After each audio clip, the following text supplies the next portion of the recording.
श्री राम।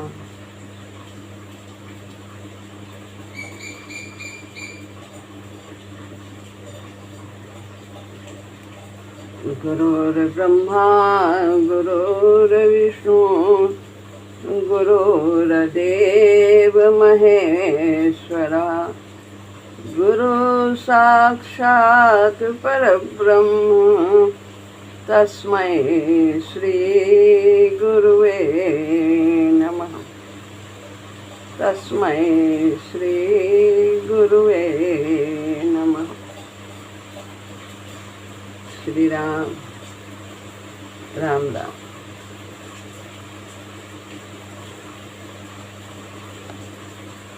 श्रीमद् भगवद गीता अध्याय 18 श्लोक कल चल रहा था 67वां। तो इसके विषय में विनोद भैया ने पूछा था, अनसूयन्तो और अभ्यसूयते, इन दोनों में क्या फर्क है, इसे हमें और स्पष्ट करना है। और सहिष्णु के जो भेद बताए थे उनको भी और फिर से स्पष्ट करना है दोबारा। तो इसे हम थोड़ी देर बाद करेंगे, क्योंकि शायद वो अभी नहीं आए हैं।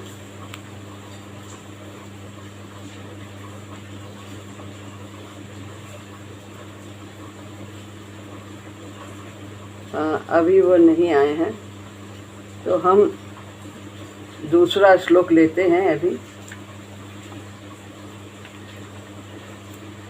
68वां श्लोक।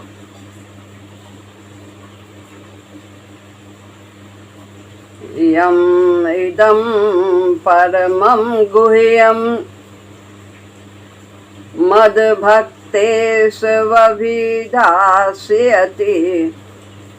भक्तिं मयि परां कृत्वा मामेवैष्यत्य संशयः।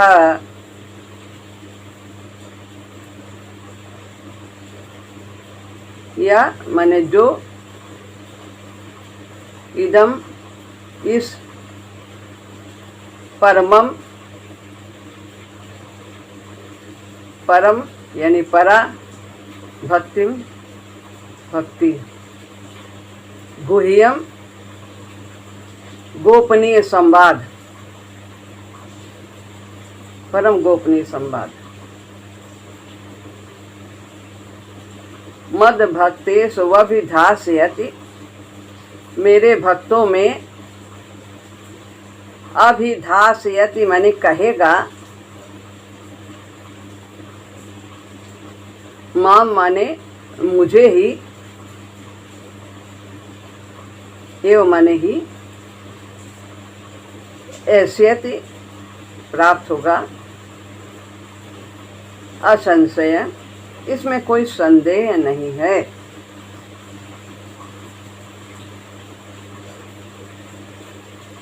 मुझ में, फिर से पढ़ते हैं, मुझ में पराभक्ति करके जो इस परम गोपनीय संवाद यानी गीता ग्रंथ को मेरे भक्तों में कहेगा, वह मुझे ही प्राप्त होगा, इसमें कोई संदेह नहीं है।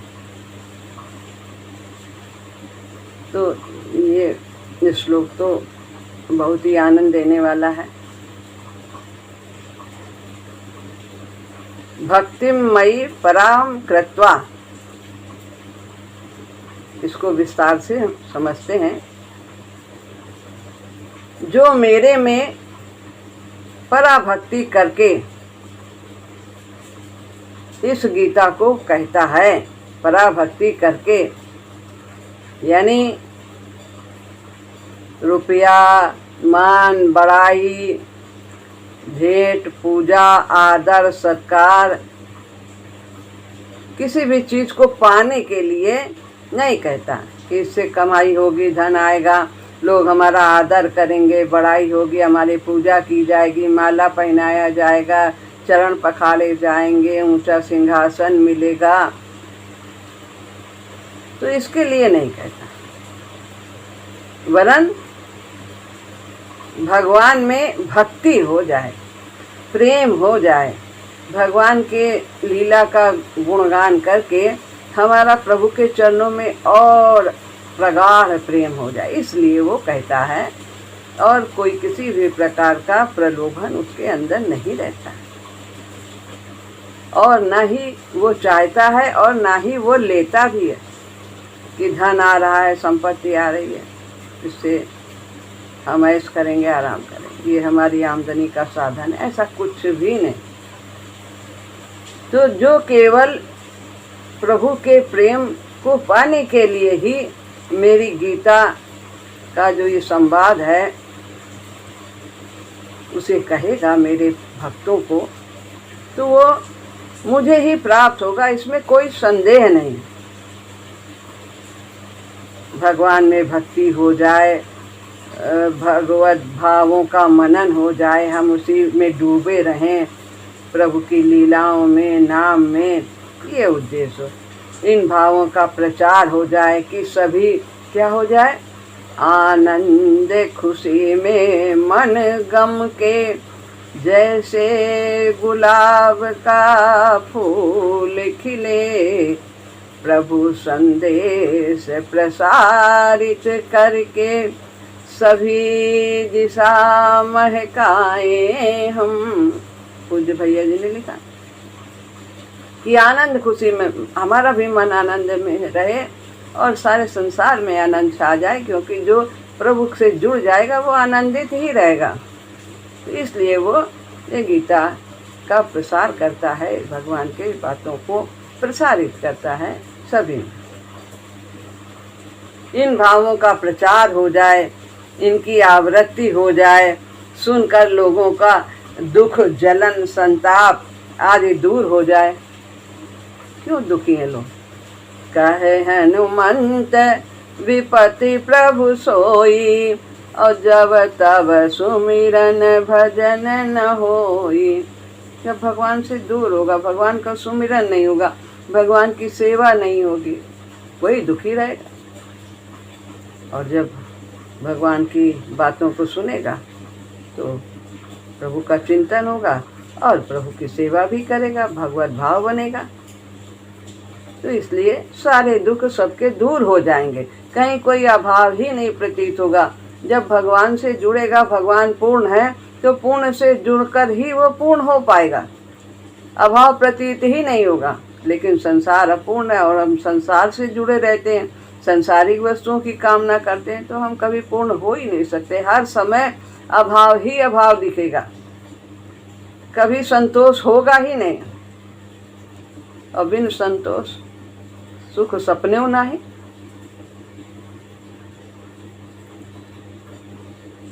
सबका कल्याण हो, इस उद्देश्य से जो भगवत कथा कहता है, इस प्रकार भगवान की भक्ति का उद्देश्य रखकर कथा कहना, गीता कहना, पराभक्ति करके कहना है, इसे पराभक्ति कहते हैं।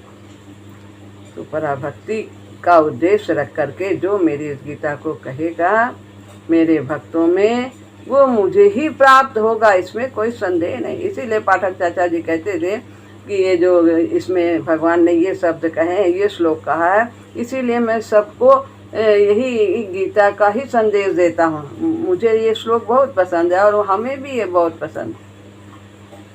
जो कुछ भगवान इस शरीर द्वारा सेवा लेते हैं, कहलाते हैं, वो अपनी वाणी को हम पवित्र करते हैं। इस प्रकार भगवान के गुणों का गान करके, उनके शब्दों को कहकर।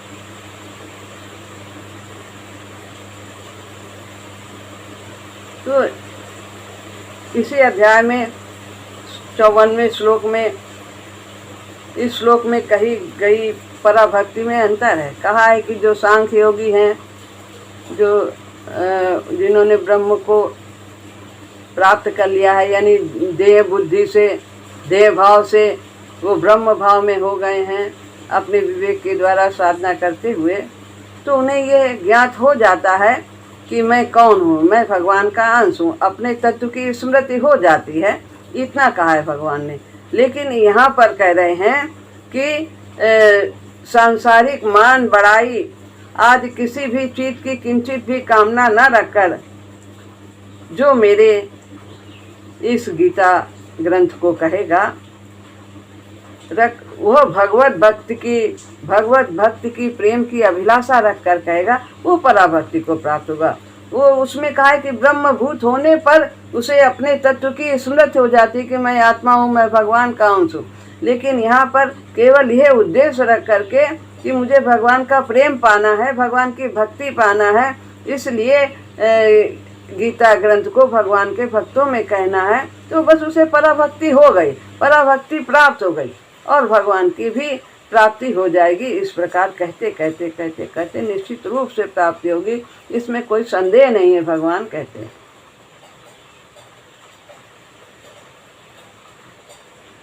या इदम परमम गुह्यम।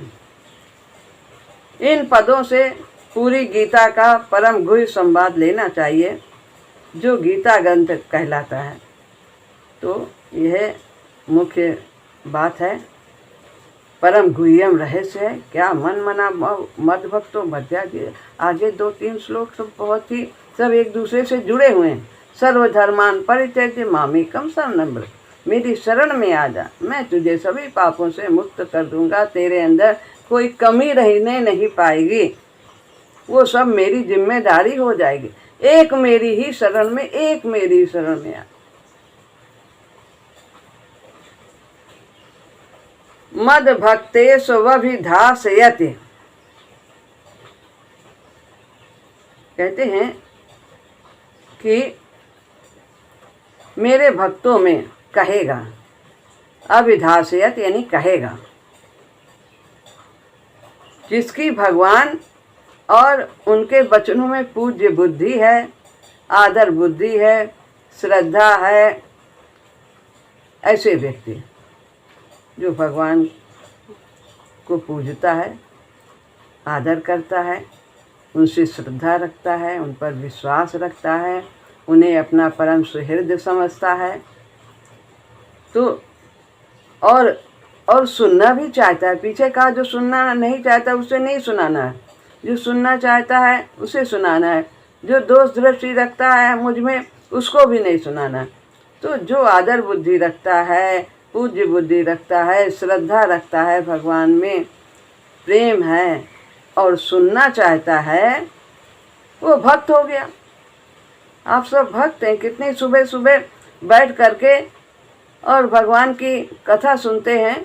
नहीं तो सोचे अरे बाद में तो आता है वीडियो, बाद में सुन लेंगे, लेकिन नहीं, इस समय ब्रह्म मुहूर्त में बैठ करके सुबह समय देना ये बहुत बड़ी बात है। सत्संग के लिए बैठना विशेष करके, तो ये किसी भी प्रकार से आप में कोई कमी नहीं है। आप सब भगवान के परम भक्त हैं। ऐसे मेरे भक्तों में जो इस संवाद को कहेगा वो मेरे को ही प्राप्त होगा। तो जो सुनने वाला है, जो सुनना चाहता है, भगवान में पूज्य भाव है, आदर रखता है, ऐसे को ही सुनाना चाहिए और वही मेरा भक्त है। तो ऐसे लोगों को सुनाने से उसका भी, सुनने वाले का भी कल्याण है। मेरे भक्तों को कहेगा, इसलिए ये स्पष्ट करना आवश्यक हुआ कि भगवान के भक्त हैं कौन। भगवान के भक्त वही हैं जो आदर रखते हैं, प्रभु को श्रद्धा रखते हैं, विश्वास रखते हैं कि हमारे परम हितैषी हैं, पूज्य भाव रखते हैं। तो ऐसे मेरे भक्तों को जो कहेगा वह मुझे ही प्राप्त होगा और भक्तों का भी कल्याण होगा। अभी पहले, इसके पहले श्लोक में कहा कि ना भक्ताय, कि अभक्त को नहीं कहना चाहिए, जो नास्तिक है, जो सुनना नहीं चाहता, उसे नहीं कहना चाहिए।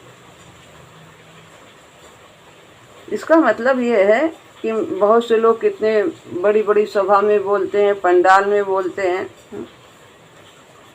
वहाँ बहुत से ऐसे श्रोता हो जो सुनते भी हैं, और मान लो कोई ऐसा व्यक्ति बैठ गया भूल से कि जो भगवान में इस प्रकार का भाव नहीं रखता है, आदर का भाव, पूज्य भाव, श्रद्धा नहीं है, और वहाँ बैठ गया, तो उसके लिए जो सुनाने वाला है उसके लिए इसमें कोई ये निषेध का बंधन नहीं लागू होगा कि जो नहीं सुनना चाहता है वो उसको वहाँ से देखे, परखे और उसको वहाँ से हटाए, ऐसा उसके लिए यह नियम नहीं है।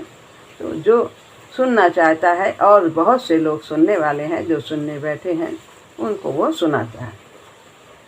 तो जैसे भगवान ने कहा उनको नहीं कहना चाहिए जो भक्त नहीं, तब उसमें बैठ गया कोई ऐसा नास्तिक, किसी प्रकार से आ गया, बैठ गया, आजमाना चाहता है, वैसे पहले भगवान की परीक्षा नहीं लेनी चाहिए, ये कहा है।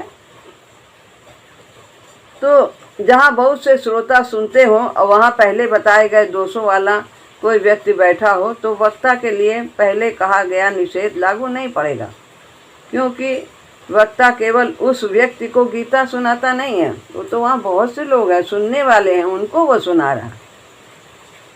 जैसे उदाहरण दिया है, जैसे कोई कबूतरों को अनाज का दाना डालता है और वहाँ आकर के कोई कौवा आ गया और उसका भाव है कबूतर को खिलाने का, तो वो कौवा को थोड़ी ना हटाएगा, वो खुद खाएगा तो खा लेगा, उसमें उसका दोष नहीं है कि उसने कौवे को खिलाया। कौवे में भी सब ये भगवान है।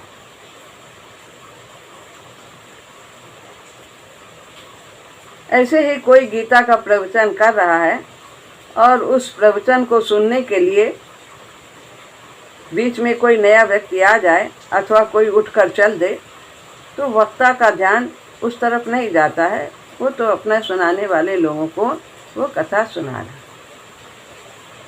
माँ में वैश्यत्य संशय, कहते हैं अब ये सब भगवान ने बताया कि पराभक्ति करके जो मेरी कथा को कहता है बिना किसी भी प्रलोभन के, वो मुझे ही प्राप्त होगा, ऐसा संदेह इसमें किसी भी प्रकार का नहीं है।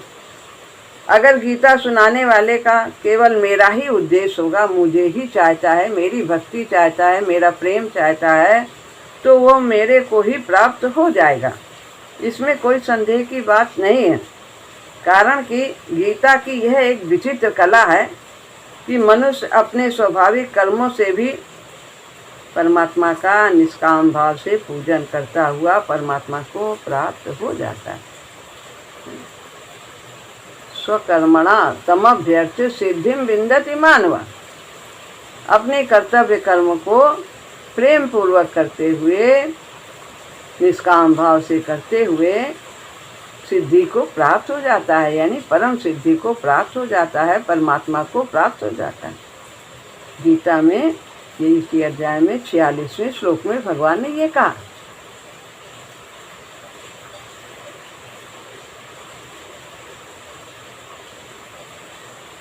तो ये यहाँ तक कि जो खाना पीना, शौच, स्नान आदि शारीरिक कार्य को भी भगवान के अर्पण कर देता है। ये भगवान भोजन कर रहे हैं, इस शरीर की सफाई, भगवान के मंदिर की सफाई हो रही है। इस प्रकार से प्रत्येक क्रिया वो प्रभु के लिए करता है। प्रभु का मंदिर है, इसको स्वच्छ रखना है, इसको पुष्ट करना है, ये सब इसलिए ये सब कार्य करता है, तो वो भी भगवान का पूजन हो जाता है। जब इतना सब पूजन हो जाता है शारीरिक स्वयं के कार्य, तो फिर पूजन जो ये गीता कहना और पढ़ना और सुनना, तो ये किस प्रकार से पूजन नहीं होगा? ये तो बहुत बड़ी बात है। इसमें तो निश्चित रूप से कल्याण ही, तो भगवान उसको भी स्वयं के कार्य को, शारीरिक स्वच्छता को भी स्वीकार कर लेते हैं। यदि हमारा भाव है कि भगवान का मंदिर है, इसको ठीक रखना, स्वच्छ रखना, सुंदर रखना। वो भी शुभ अशुभ फल रूप कर्म बंधन से मुक्त हो जाता है, जो अपनी शारीरिक क्रियाओं को अर्पण कर देता है। तो फिर जो भगवान की भक्ति का लक्ष्य करके गीता का प्रचार करता है वो भगवान को प्राप्त हो जाए, इसमें कहना ही क्या है, बिल्कुल होगा, निश्चित होगा। तो हम सब के लिए गीता एक बहुत ही महत्वपूर्ण ग्रंथ है। इसमें सार सब कुछ, सभी ग्रंथों का, उपनिषदों का सार भगवान ने कह दिया है, और इससे हमारा निश्चित रूप से कल्याण होगा। और गुरुदेव ने तो इतना सरल करके बताया है गीता विमर्श में, सब कुछ बहुत ही, इसको समझना बहुत सरल होता है, लेकिन यदि हम अपने आप पढ़ते हैं तो थोड़ा हम भ्रमित हो जाते हैं, इतना समझ नहीं पाते हैं। लेकिन यदि कोई पथ प्रदर्शक गुरु हमें समझाते हैं तो हम उनके गूढ़ रहस्य को हम भली भांति समझ सकते हैं। तो इसलिए ये बड़े भाग्य की बात है कि गुरुदेव ने हमारे लिए कितना सब कुछ सहज कर दिया। तो यहाँ पर ये श्लोक पूरा होता है, और अब हम जो पीछे की बात है उसको हम लेते हैं।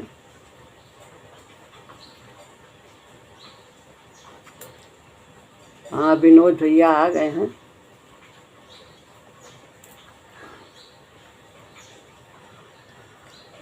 तो आप पूछ रहे थे कि यो व्यसूयति और अनसूयंतो, इनमें दोनों में फ़र्क है। तो हाँ, फ़र्क है। सूयतो माने जो दोष दृष्टि है, और अनसूयंतो जो दोष दृष्टि से रहित है। इसी से अनुसूया नाम पड़ा था। तो जो दोष दृष्टि से रहित है वो अनसूयंतो कहा जाता है, और जो दोष दृष्टि से युक्त है वो अभ्यसूयति कहा जाता है, जिसमें दोष दृष्टि है, देखने किसी के प्रति वो उसके अवगुणों को ही देखता है। तो यहाँ पर दोष दृष्टि, अभ्यसूयति का मतलब है दोष दृष्टि रखने वाला, और अनसूयति यह दोष दृष्टि से ये रहित है। श्रद्धावंतो न सूयंतो, ये तीसरे अध्याय के 31वें श्लोक में भी है, और ये इसमें बताया है कि जो दोष दृष्टि से रहित है वो कर्म बंधन से छूट जाता है। कर्मों को करता हुआ भी कर्म बंधन से, सभी कर्म अपने जो स्वाभाविक कर्म हैं उनको करता हुआ कर्म बंधन से छूट जाता है। और इसी अध्याय में भी आगे आया है 71वें श्लोक में, अनसूयश्च, यानी ये भी दोष दृष्टि से रहित जो होता है वो भी सुनने मात्र से पुण्य लोकों को चला जाता है, वैकुंठ लोक को चला जाता है। तो यह गीता सुनने मात्र से जो दोष दृष्टि, गीता में दोष नहीं निकालेगा भगवान की लीलाओं में, भगवान के कथन में, तो वह श्रद्धापूर्वक सुनेगा, आदरपूर्वक सुनेगा, तो वह भी उत्तम लोकों में जाएगा, पुण्य लोकों में जाएगा। तो इन दोनों में अंतर है, अनसूयंतो और अभ्यसूयति। अभ्यसूयति माने जो दोष दृष्टि से सहित है, युक्त है, और अनसूयंतो जो दोष दृष्टि से रहित है। इन दोनों में यह अंतर है, बिल्कुल विरोधाभास है। और ये बताया गया था कल की सहिष्णुता जो 4 प्रकार की है उसको हम फिर से लेते हैं। भगवान ने कहा था जो तपस्वी नहीं है, यानी जो असहिष्णु है, उसको मेरी ये कथा नहीं कहना है, मेरे गीता की बातें उसको नहीं सुनानी है। जो अतपस्वी, अतपस्वी का मतलब है जिसमें सहनशीलता नहीं, सहनशीलता बहुत बड़ा तप है। तो सहिष्णु यानी सहनशीलता, यह सहनशीलता, सहिष्णुता 4 प्रकार की बताई। पहली है द्वंद्व सहिष्णुता, दूसरी है वेग सहिष्णुता, और तीसरी है परमत सहिष्णुता, और चौथा परोत्कर्ष सहिष्णुता।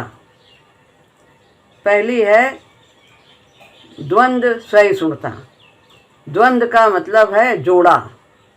संसार में सब कुछ का जोड़ा है, सुख दुख हानि लाभ दिन रात जन्म मरण संयोग वियोग आदि सब जितना भी है, मान अपमान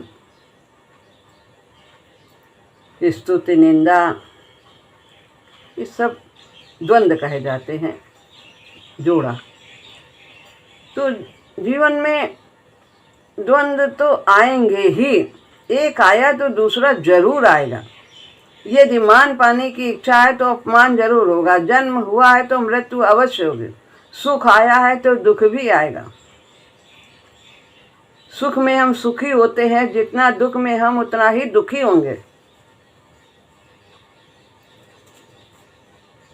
द्वंद्व सहिष्णुता यानी राग द्वेष। राग है किसी के प्रति तो हमें द्वेष भी होगा दूसरे के प्रति, अनुराग है तो सभी के प्रति अनुराग होगा, वो कभी नहीं जाता। अनुराग अनवरत, तो ऐसा अनुराग भगवान से होता है। और संसार से तो राग करते हैं, इससे चाहते हैं कभी, फिर उसको चाहते हैं, फिर जो अच्छा लग रहा है फिर उससे भी हमें द्वेष होने लगता है कभी कभी। तो ये द्वंद्व आते हैं, राग द्वेष, हर्ष शोक, सुख दुख, मान अपमान, निंदा स्तुति आदि द्वंद्वों से रहित हो जाना। यानी ये द्वंद्व आएंगे जीवन में, लेकिन इनसे प्रभावित ना होना। तो ये है गीता में, इसका है 7वें अध्याय में श्लोक है, ते द्वंद्व मोह निर्मुक्ता भजन्ते माम दृढ़व्रता जरा मरण मोक्षाय माम आश्रित्य यतन्ति। तो द्वंद्व मोह निर्मुक्ता, द्वंद्व और मोह से जो निर्मुक्त हैं वे जरा मरण से मुक्त हो जाते हैं। जन्म मरण आवागमन के संस्कार से वो नहीं बंधते, आएंगे जाएंगे लेकिन भगवान के भेजने पर आएंगे। वो संस्कार नहीं बनाएंगे, कर्म सब करेंगे, सेवा करेंगे, लेकिन यंत्र की भांति करेंगे, प्रभु के यंत्र की भांति करेंगे। इन द्वंद्वों से वो प्रभावित नहीं होंगे, सुखी दुखी नहीं होंगे, आने और जाने की उनकी कामना नहीं होगी कि अब ये आए और वो जाए, ऐसा कुछ भी नहीं। तो ये है द्वंद्व सहिष्णुता, इनमें सम रहना द्वंद्वों में। वेग सहिष्णुता, वेग का मतलब है उद्वेग। हमारे अंदर कितना उद्वेग होता है, काम क्रोध लोभ मोह अहंकार। जब कामना होती तो कितने पागल हो जाते हैं, मिल जाए कैसे भी हो, किसी भी चीज़ की प्राप्ति चाहते हैं तो उसके लिए क्या क्या कर देते हैं, सही रास्ता हो गलत रास्ता हो। क्रोध में आग बबूला हो जाते, पूरा शरीर लाल हो जाता है, स्वयं को कितनी हानि पहुंचाते हैं। तो काम क्रोध लोभ, लोभ के कारण कर्तव्य कर्म से वंचित रह जाते हैं, अपने जीवन को सफल नहीं बना पाते, सेवा नहीं कर पाते, प्राप्त वस्तु का सदुपयोग नहीं कर पाते। द्वेष आदि, द्वेष करते हैं जो हमारे प्रतिकूल होता है। आदि वेगों के उत्पन्न न होने देना, ये है वेग सहिष्णुता। तो फिर जब भगवान का भजन करने लगता है, प्रभु से युक्त हो जाता है, तो ये जो उद्वेग हैं इन सब का परिशोधन हो जाता है। कामना जो है सांसारिक, वो भगवत प्राप्ति की कामना बन जाती है। क्रोध हमारा क्षमा में बदल जाता है, लोभ संतोष में बदल जाता है, और मोह प्रेम में बदल जाता है, अहंकार भगवत भक्ति में बदल जाता है, भगवान की शक्ति में बदल जाता है। तो इस प्रकार उसके अंदर ये इन उद्वेगों का परिशोधन हो जाता है जो प्रभु की शरण में होता है। काम क्रोधोद भवम वेगम, गीता में है कि इनके उत्पन्न होने का उसमें उद्वेग नहीं रहता। पर मत सहिष्णुता, पर मत, संसार में तो अनेक मार्ग हैं भगवान को पाने के लिए, और अपने अपने संस्कारों के अनुसार लोग उन मार्गों को चुनते हैं। कोई ज्ञान मार्ग का अनुसरण करता है जिसके अंदर विवेक की प्रधानता है, और जिसके अंदर कर्म की प्रधानता है करने की, वो कर्मयोग चुनता है, और जिसके अंदर भक्ति है, प्रेम है, वो भक्ति मार्ग चुनता है। सब अलग अलग रास्ते, कोई तंत्र मंत्र चुनता है, तमोगुणी व्यक्ति। रजोगुणी है तो देवी देवताओं आदि को चुनेगा, उनकी उपासना करते हैं, कर्मकांड से घिरे रहते हैं। तो जो करते हैं सब एक विकास की स्थिति है। जैसे कीर्तन गाते हैं, भजन गाते हैं, तो पहले खूब ढोलक मजीरा में आनंद आता है, स्थूल रूप से शरीर की जो क्रियाएं होती है उसमें आनंद आता है। फिर और साधना बढ़ती है तो फिर सूक्ष्म आनंद आने लगता है, शांत भाव से बिना कोई भी वाद्य यंत्र के ज़्यादा आनंद आने लगता है। भजन गाने में अश्रुधारा निकलने लगती है, हृदय चक्र जागृत हो जाता है।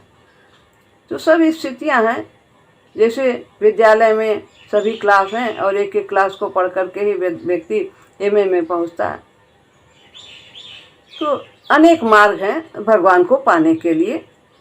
तो हमें दूसरों के मत की महिमा को सुनकर अपने मत में संदेह नहीं होना चाहिए, और उनके मत से उद्विग्न भी नहीं होना चाहिए।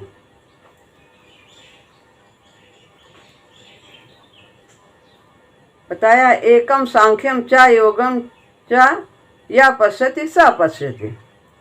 दोनों सांख्य योग और कर्म योग दोनों का फल एक ही है। तो इसमें हमें छोटा बड़ा नहीं करना चाहिए। जिसको जो अपने संस्कारों के अनुसार मार्ग चुनता है वो ठीक है उसके लिए। ये नहीं कहना कि ये मार्ग बड़ा है कि वो नहीं है, ठीक है, ये अच्छा है। आपस में मतभेद होना और अपने मत के अनुसार साधन करके जीवन बनाना दोष नहीं है। मतभेद है, वो दूसरे रास्ते चलते हैं। हमारा पूरा पश्चिम का मार्ग है ज्ञान योग और कर्म योग। तो मतभेद होना तो कुछ, ये तो स्वाभाविक है, कोई बात नहीं। और अपने मत के अनुसार जिस मार्ग में हम चल रहे हैं उसमें उसी तरह से हम चलते हैं, उसमें कोई दोष नहीं, उसमें उसको कम नहीं देखना।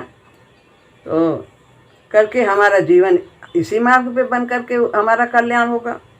परंतु दूसरे के मत को बुरा कहना और उनके मत का खंडन करना, उनके मत से घृणा करना, ये दोषपूर्ण है। आप अपने मार्ग पर चलिए, आपके लिए वो सुगम है, हमारे लिए जो ठीक है हम उस मार्ग पर चलते हैं। कोई कहता है कि माला में सुमेरु होना चाहिए और फिर बाद में उसको घुमाना चाहिए, और नहीं तो फिर ये इंद्र को मिल जाएगा, किसको मिल जाएगा, सब गुप्त हो जाएगा। हमारे महाराज जी कहते हैं कि नहीं, सुमेरु होना ही नहीं चाहिए, बिल्कुल नहीं होना चाहिए, बस सीधा चलते रहना चाहिए, ध्यान भंग नहीं होना चाहिए, माला जपनी चाहिए। जो हमारे गुरु जी कहते हैं हम वो करते हैं। आपको वो ठीक लगता है आप वो करिए। तो हम किसी को मना नहीं कर सकते कि आप नहीं, आप ऐसा ही करिए, आप वैसा करिए। जो जिसको ठीक लगे, जिसके गुरु ने जो बताया वो उसी के अनुसार अपना करता है। और है चौथा, परोत्कर्ष सहिष्णुता। जैसे कोई ज़्यादा आगे हमें समझ में आ रहा, उसका मार्ग ज़्यादा अच्छा है। अपने में योग्यता, अधिकार, पद, त्याग, तपस्या आदि की कमी है, यदि हम उतना नहीं कर पाते हैं तो भी दूसरों की योग्यता, अधिकार आदि की प्रशंसा सुनकर अपने में कुढ़ना नहीं है, अपने में जलन नहीं होनी है। दूसरों की प्रशंसा सुन करके हम उतना आगे नहीं हैं, दूसरे हैं आगे, तो खुश होना चाहिए और अपने को भी और आगे बढ़ाने की चेष्टा करनी चाहिए कि वो इतना आगे है, हमें भी और आगे करना। सांसारिक सुख में हमें अपने से छोटे को देखना है, लेकिन परमार्थिक में हमें अपने से आगे वालों को देखना है, जो हमसे श्रेष्ठ हैं उनको देखना है और हमें और करना है और करना है। इस प्रकार से हमें अपने में हीन भावना नहीं लानी है, अपने को और आगे पुरुषार्थ करने के लिए प्रेरित करना है और करना चाहिए। इस प्रकार ये 4 सहिष्णुताएँ बताई गई हैं और हमें लगता है कि अब ये स्पष्ट हो गया होगा कि ये द्वंद्व सहिष्णुता, वेग सहिष्णुता, परमत सहिष्णुता और परोत्कर्ष सहिष्णुता, तो ये 4 प्रकार की सहनशीलता यानी सहिष्णुता के बारे में बताया है। साधक को इन्हें अपने जीवन में लाना चाहिए और ऐसा बनने का भरसक प्रयास करना चाहिए, तब है ये सहिष्णुता। तो ये है ये विषय जो कल था, इसको आज और स्पष्ट किया गया है और यहाँ पर ये श्लोक भी पूरा होता है। 67 और 68 आज 68वां श्लोक पढ़ा गया, तो बहुत आनंद का श्लोक था 68वां। तो हम सभी गीता का अनुसरण करें, इसके एक वाक्य ही हमारा जीवन बदल देगा यदि हमने इसे अपने जीवन में उतारा है। तो प्रभु की बातें सुने। राम राम।